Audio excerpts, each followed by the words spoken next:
como ya venimos hablando, el presupuesto que se aprobó el viernes incluyó finalmente ese artículo 12 sobre el modo en que las universidades deben rendir cuentas para poder recibir financiamiento. Además, si bien no se eliminó la ley de financiamiento universitario, el presupuesto que se aprobó, el cálculo que hacen los rectores es que va a ser el más chico en el porcentaje del PBI en los últimos 20 años. Y también está la discusión de la aplicación de la ley de financiamiento. Mucho para hablar con quien va a ser la primera rectora en la historia de la Universidad Nacional del Litoral. Una de las universidades más antiguas del país, tiene más de 100 años y va a tener por primera vez en su historia una rectora mujer. Todavía es la decana de la Facultad de Humanidades y Ciencias. Estamos en comunicación con la profesora Laura Tarabella. Buen día, profesora, gracias por estar con nosotros. Hola, muy buenos días. Muchísimas gracias a ustedes por esta conversación. Primero, bueno, te va a tocar en el primer año de tu gestión enfrentar un escenario complicado para ser la primera mujer, además, en un escenario difícil. Bueno, un escenario que las universidades ya venimos transitando de manera compleja en estos dos últimos años, o sea, ya el 2023, a finales del 2023, 2024, 2025, han sido escenarios complejos para el sistema universitario argentino.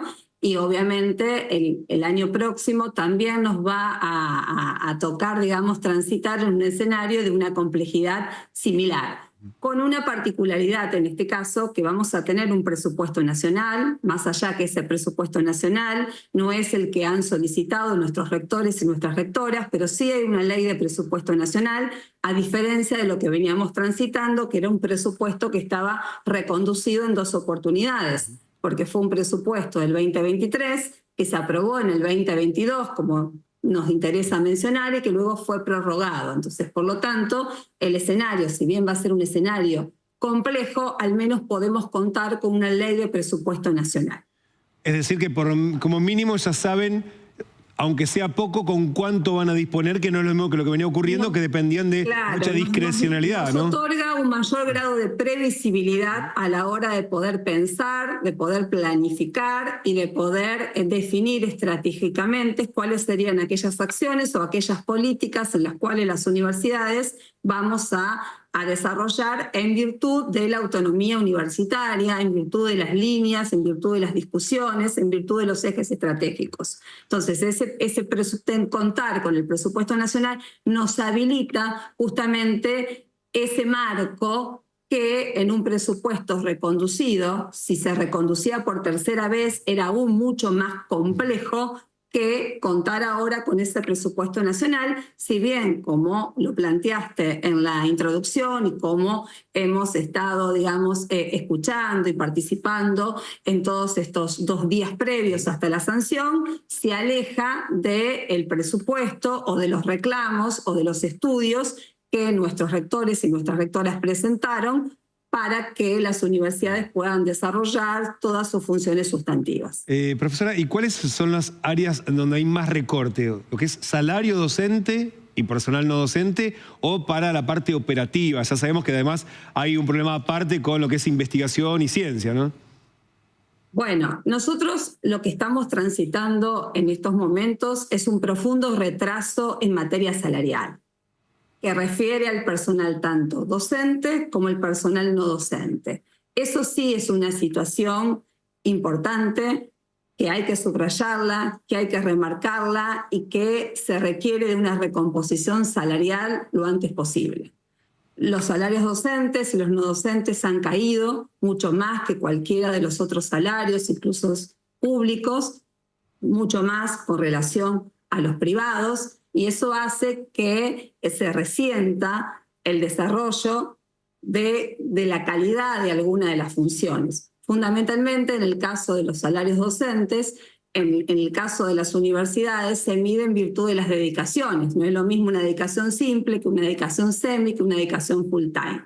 Entonces, cuando las dedicaciones son menores o muy bajas, obviamente eso obliga a tener un pluriempleo, claro, o a que los docentes investigadores puedan desarrollar otro tipo de tareas. Pero aún en aquellos que tienen una dedicación full time, también el retraso salarial afecta la calidad y las expectativas de justamente poder desarrollar todo su potencial.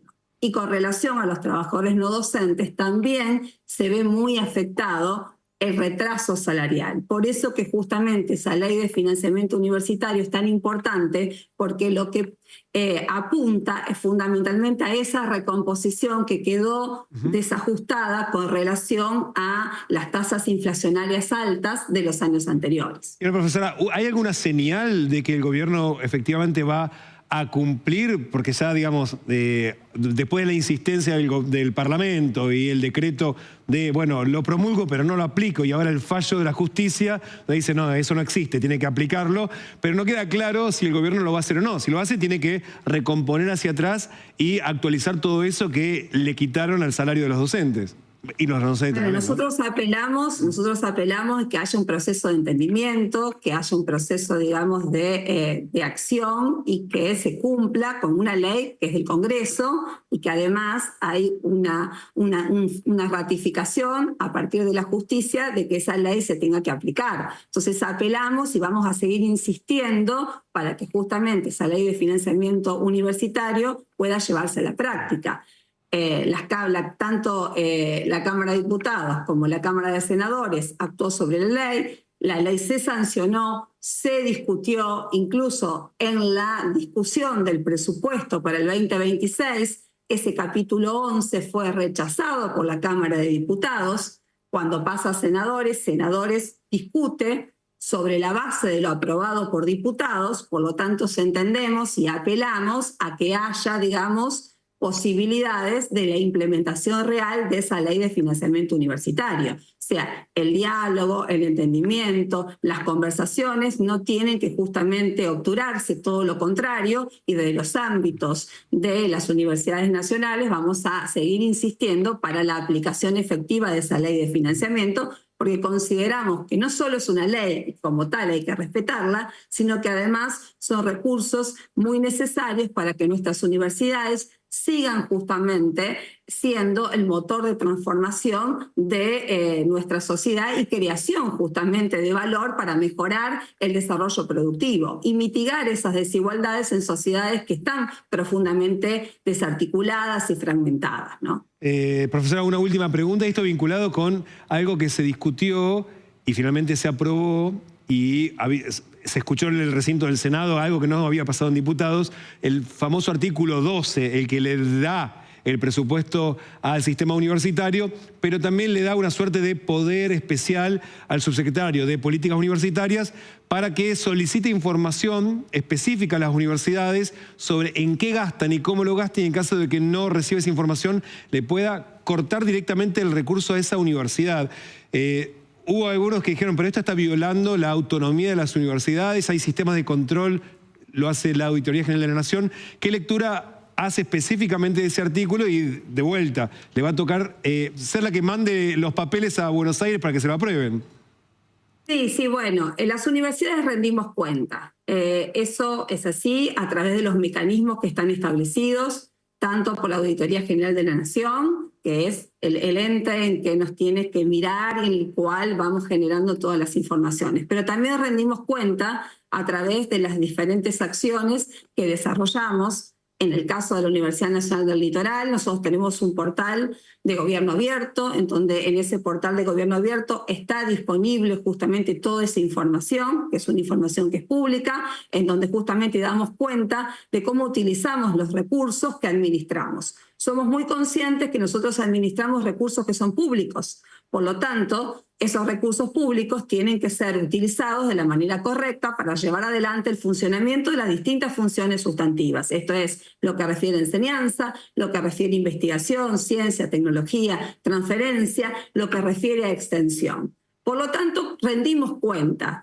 De hecho, anualmente tenemos la asamblea ordinaria en donde ponemos a consideración la memoria y lo que hemos hecho con relación a los años anteriores. Permanentemente producimos información donde vamos dando cuenta de los diferentes indicadores que nuestras universidades van generando en virtud de los fondos que vamos recibiendo y de los recursos que vamos administrando.